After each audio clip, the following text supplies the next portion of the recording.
I recognize you have so many choices for your entertainment. So, whoever you are and wherever you may be, thank you for spending a few minutes of your day with me. Y'all gonna have to take this ride to work with me. Brother been busy, but making sure to get this pod out to y'all. So just bear with me. Audio quality is gonna be a little bit different today, but you still gonna get these takes, all right? You still gonna get these takes real quick. Before we get started, please be so kind as to hit that subscribe button. If you're watching this on the YouTube, hit that like button so we get these likes up on this video. Every person that watch should like the video at least once. It costs you nothing at all to hit that like button, and hit the share button. Okay, let somebody else know about this good talk we putting down over here, and tell a friend to tell a friend. Let's bring more people into the conversation. Okay, so what's everybody been talking about this week? Well, if you've been paying attention, there's been a couple of things going on that are very, very interesting in the wrestling world. In particular, there was AEW, I believe it was Full Gear this past weekend, and the match that stole the show was Swerve versus Hangman. Okay, Swerve versus Hangman got a lot of pub because they did some nasty stuff. Hangman drank Swerve's blood at one point, which was disgusting to me. I can't imagine any scenario or any amount of money in which I would be drinking somebody else's blood. But, hey, you do it for the fans. Good for you, I guess. Hopefully everybody got tested. But, yeah, that's really gross. And, yeah, couldn't be me. So that was the most well-built match going into that show. Okay, they absolutely, I think they absolutely stole the show. You could argue that could have been considered the real main event based on what people anticipated.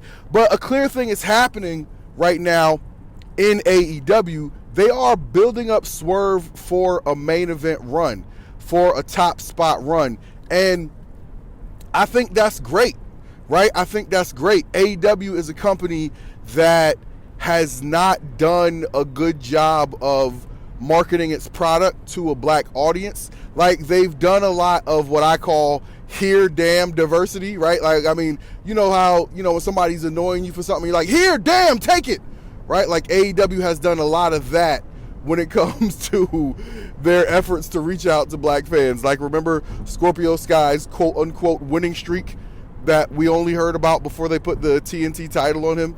And all this only stemmed from Big Swole's comments about their lack of diversity during her exit interview, and Tony Khan's potentially substance-fueled rant towards her after in a tweet. So anyway, all these things are, laid bare. We'll never forget that he sent Brandy Rhodes out on TV to call herself a black bitch. Like, we'll never, these things, you don't need somebody to name, call, and finger point to see the issues AEW has when it comes to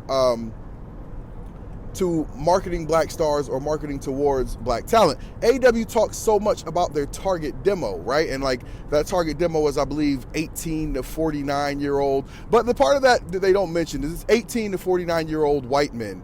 That's the part they leave out when they mention the target demo. So I'm saying all this just to say, not to name call, but I'm saying that they believe that their target audience is not specifically black people, so they don't market their product towards black people. You see a great talent like Willow Nightingale, beautiful woman, fun character.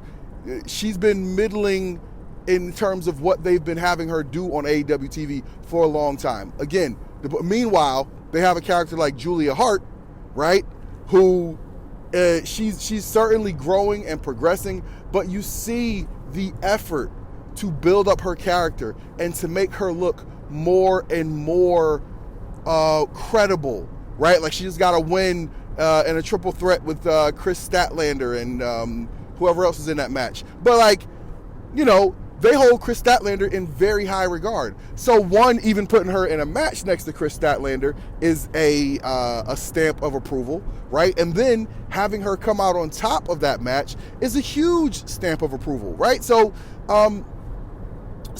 Julia Hart is an example of AEW getting behind a young talent and pushing them. And you don't see that with really any black talents, right? Like, you don't. You just don't. This is not complaining. I'm just saying these are the facts. And they're doing that right now with Swerve, right? So that's why what they're doing with Swerve right now is really amplified. That they've had him working with Hangman, who is a stamped, certified, elite original, and he's someone that AEW's Target demo sees as a big deal. He's a former AEW champion, right? So having Swerve work with Hangman repeatedly, have multiple victories on big shows over Hangman, this is the same thing that WWE was doing with Cody Rhodes against Brock Lesnar, right? Like, they're taking someone that the audience sees as a big deal and they're having them work a long, sustained program in which the person who's on the rise comes out on top, right? This is Swerve's validation. So good for Swerve. I'm happy for Swerve.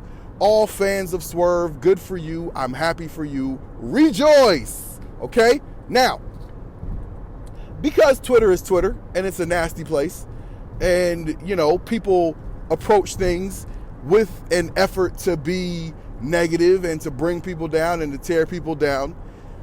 Of course, while Swerve was having his shining moment to bask in the afterglow of this big match, this big win he had at Full Gear, someone began circulating a clip from an interview that was done with Kazim.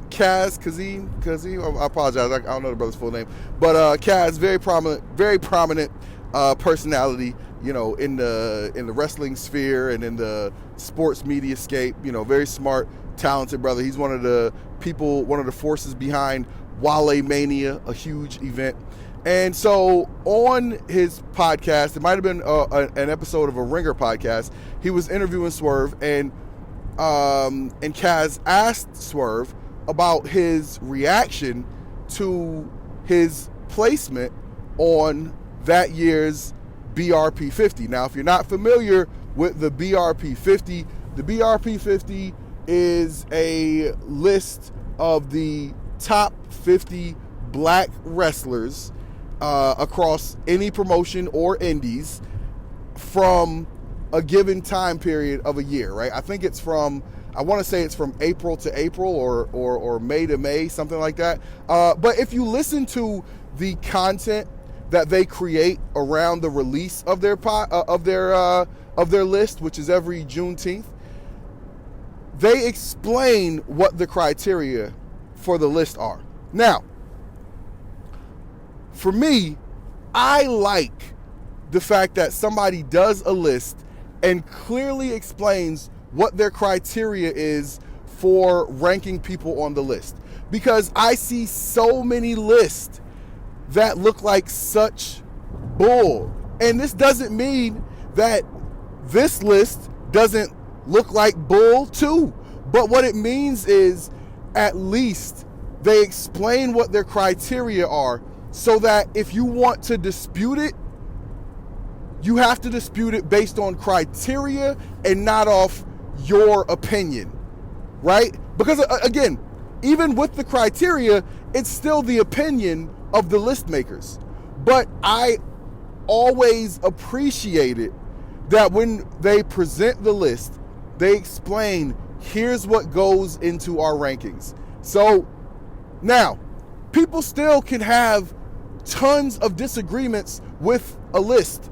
And by the way, a list as a form of content is a form of content that is specifically designed to create debate, to create reaction, right? Like if you look at Bleacher Report, especially early on in Bleacher Report. Bleacher Report was all list, right? Like the top 10 quarterbacks under 25, or, you know, whatever, like all these lists, right? And even in Swerve's comments on Kaz's podcast, he pretty much said that he referenced that list to one of MTV's greatest MCs list, in which they didn't have Jay-Z ranked number 1, which, you know, to certain people is blasphemous. And his reaction to being ranked wherever he was ranked on the list, I don't know if it was 11th or 12th or something like that, he reached out to the people making the list and said, take me off the list, or to some effect, something like that, right? I'm not a part of the conversations. I get this all third hand like everybody else. So he said, take me off the list, right? Which is basically to say, this list is nonsense. I don't want to be associated, which he has the right to do, okay? Another wrestler who did that same thing to these same content creators was Moose. Moose was ranked somewhere on the list that he didn't like, and he reached out to them and said, take me off the list. Now, again, everybody has a right to defend their art, to defend what they make and whatever and all that other stuff, right? But two things about this. One, if you make any kind of art, critics are a part of the ecosystem, okay? If you do pro sports, you got to deal with Stephen A. Smith. If you make movies, you got to deal with Ebert and Roper, or whoever it is, right? I think it was Siskel and Ebert back in the day, whatever. But you got to deal with critics, okay? If you have a restaurant, you got to deal with Keith Lee, okay? Like, everybody has critics. Critics are a part of the ecosystem, and they're part of what helps drive fan interest, okay? So you can't be like, oh, you never played football, you're not allowed to talk about it. No. You can feel that way, it's fine, but there's a lot of people who never played football and are still very interested in football. And so the perspective of that guy or that lady who never played football and is writing about it now, that relates to their perspective. That makes the game relatable to them. Critics are a valuable and important part of the entertainment ecosystem. That is a fact, okay? So for all these artists who get criticized and want to get overly sensitive and want to fight the critic or say, take me off the list, get over yourself, because that's part of what you do. If I'm doing podcasts and there are people out there who critique podcasts, if they listen to my podcast and they're like, yo, his shit is terrible, guess what? That's part of the ecosystem. I'm happy to be noticed. And by the way, when that podcast critic says his shit is terrible, it's going to make at least one person listen to my pod and see if they agree with that critic's critique that my shit is terrible. So getting criticized is part of the gig. It is part of the gig. No matter what your gig is in entertainment, getting criticized is part of the gig. So this oversensitivity, oh, just don't mention me, just don't talk about me, that's trash. That's trash. Play your role. Again, your role is to be the on-screen entertainer, but guess what? If nobody talked about it, nobody would be paying tickets to come see you. Okay? Like, the critics are a vital part of the entertainment ecosystem. That is a fact. So there's that part of it. The other part of it is, as a black content creator myself, and by the way, wrestlers are artists, and traditionally in wrestling, as we talked about earlier, wrestling promoters don't see black fans as their target audience. So they don't typically lift up black talent. So when you see black content creators creating content that surrounds you, whether you like what they're saying about you or not, they're still keeping your name out there. You ever heard the saying, all publicity is good publicity? That's not totally wrong. So if you're being ranked on a list, it's a top 10 list and you're number 10, of course you'd rather be number 1. Come out here and be like, yo, I'd rather be number 1. I think I'm better than 9 through 1 who you got ranked on this list, and here's why. Cool, talk about it, okay?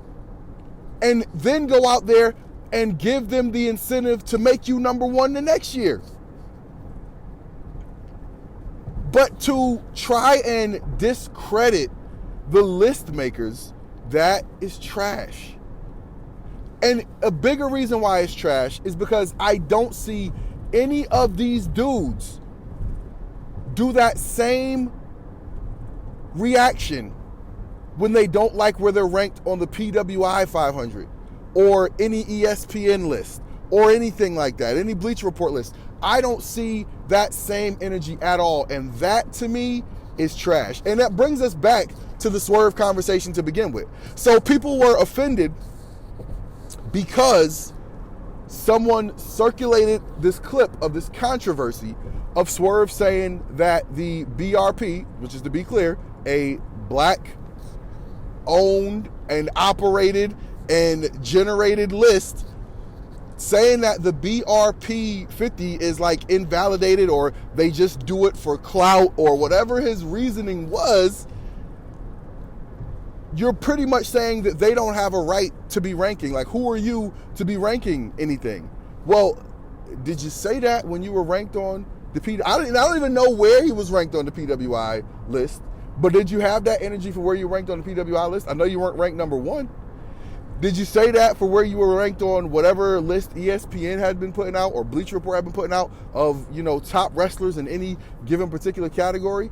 If you did, I sure didn't see it.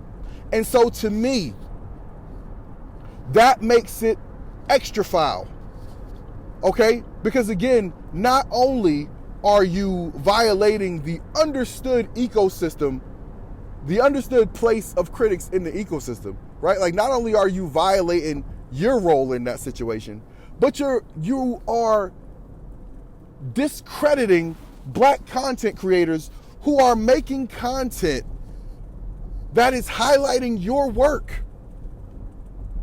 Now, again, you may not like that they highlighted other people's work and ranked it higher than yours in a given time period, but they still are highlighting your work. And so look, I'm not gonna, just keep going around in circles, but that's the guts of it. All right, that's the guts of it. Is that you buck back at your ranking by black content creators, the way you're mentioned by black content creators, and I don't see that same thing by any of these more established brands. So to me, that's trash. Now, I'm not the one who circulated the video, right? I didn't circulate the video, but I just explained to you why people may have had a problem with what they saw from him in that instance. Okay?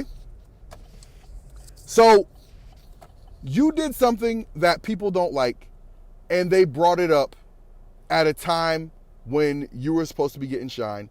And people who are fans of Swerve or fans of AEW are offended by this. But you know what this reminds me of? This reminds me of Tessa Blanchard. If you remember, way back in 2020, Tessa Blanchard was on track to become the first ever female world champion of a promotion. Impact Wrestling was going to put their world title on Tessa Blanchard at, I believe it was Hard to Kill in January of 2020. They had a great build. They had her working with Sami Callihan and OVE, which was an absolutely phenomenal choice, right? Because they were great wrestlers, really good bad guy characters, but they weren't so significantly bigger than her that it looked weird when she was beating them. So they did a great job building her up for the big world title match, and she won the world title off Sami Callihan, became the world champion. But But the build for it, right? Excuse me. This was going to be a big, huge, major moment for her, major moment for Impact Wrestling. And the night before, it all went to hell. Why did it all go to hell, you say? Well, it went to hell because she tweeted out some type of slick comment about, man, we could get much further if women just supported women, or something like that. And then everyone around her was like, I know this ain't who I think it is, right? Like, you know that clip from Atlanta with Big Boy. He's like, I know that ain't who I think it is, right? Her, of all people, out here talking about we could get much further if we just supported each other. And it opened the floodgates of seemingly everybody who had ever been done wrong by Tessa Blanchard was tweeting out all their gripes, and not just gripes, right? Like, not like, she cut me in line at the lunch counter. Like, no. You remember, this was some really foul stuff that she had done throughout her wrestling career, and it all came back to roost, okay? It all came back to roost. And this is a lot like that.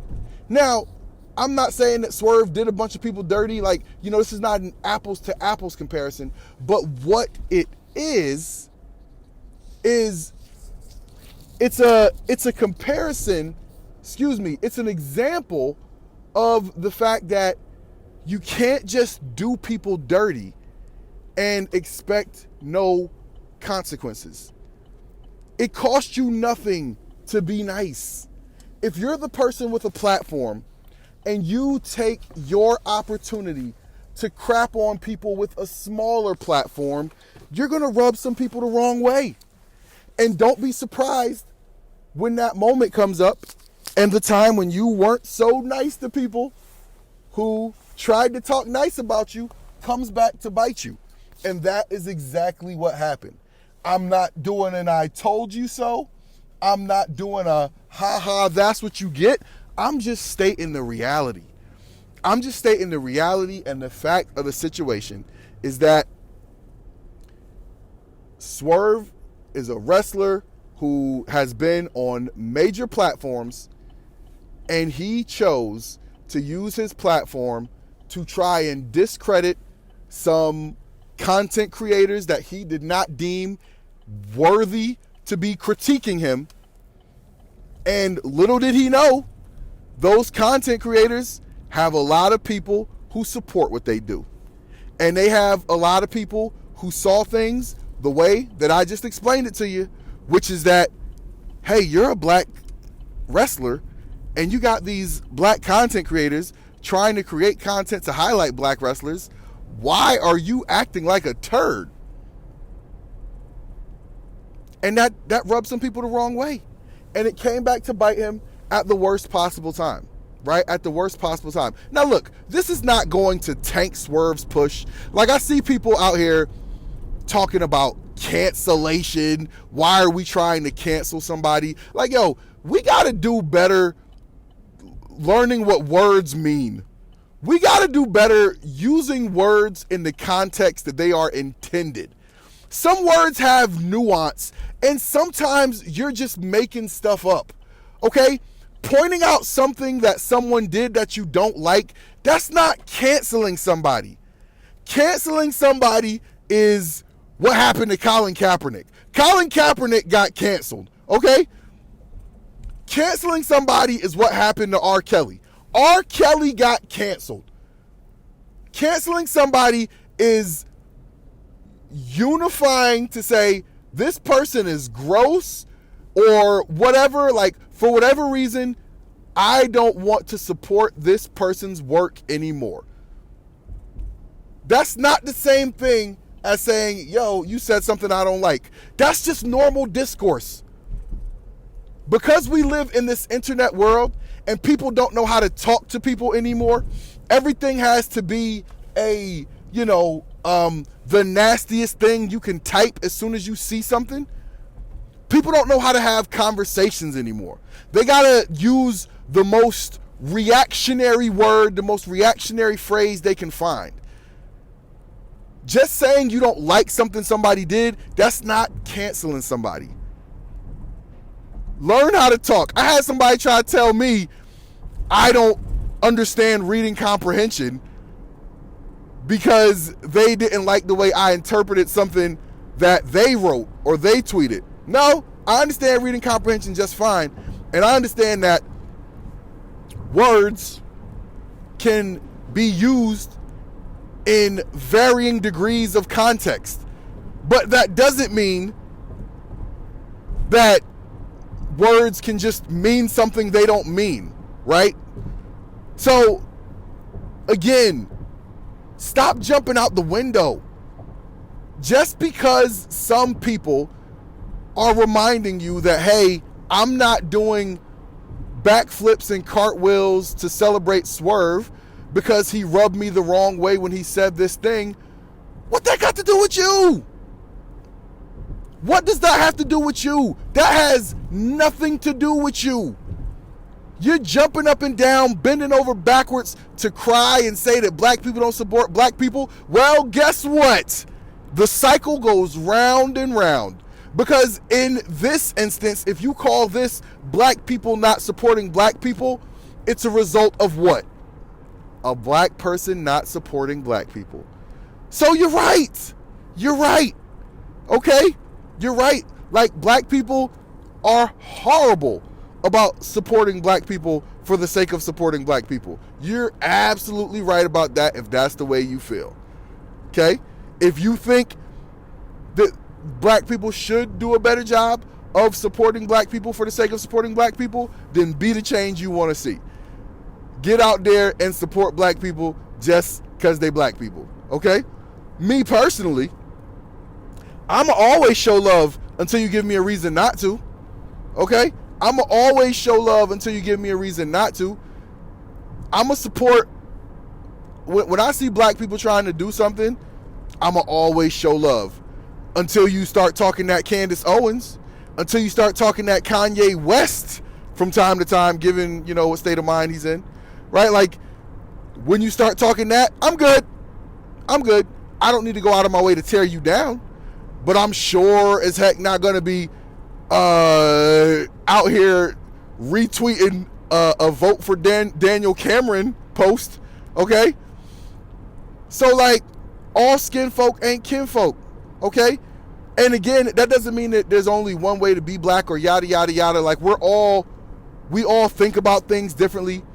We all watch wrestling and view politics and sports and finances all different ways based on where we grew up, who our parents are, what our life circumstances are, right? And honestly, in these public spaces, we need to do better about making space for black people who come from different backgrounds and have different types of points of view. That is something that we all need to do a better job of. But what we gotta stop doing is trying to shout people down for not liking what you like and trying to invalidate people's opinions because they're not the same opinions as yours, and trying to act like people don't have a right to be offended by whatever they were offended by. You get offended, I get offended, everybody who's human gets offended. It is what it is. All right? It's a thing. So that's what's up. You know what I mean? Like, I'm happy for Swerve that he's getting shine right now. Shout out to him. Congratulations to all the Swerve fans. Hopefully your guy goes all the way. Okay? Hopefully he gets to beat MJF and become the first black AEW World Heavyweight Champion. Yay! I hope for all these great things. Okay? But by the same token, if you're going to keep shitting on black content creators, I'm going to feel some type of way about that. Okay? It is what it is. It is what it is. We all got our biases. Don't hate on me because I'll put my biases out front. All right? Don't hate on me for that. But, again, I'm happy for Swerve. I'm happy for wrestling. Anytime there's good, fun wrestling content to talk about, we all win. we all win. All right? So that's it. That's all I got for today. Thank you guys so much for tuning in. If you like this show, please like, comment, share. If you really want to help out the pod, the best thing you can do is tell a friend to tell a friend. Let's bring more people into the conversation. Until next time, I'm CW. Peace.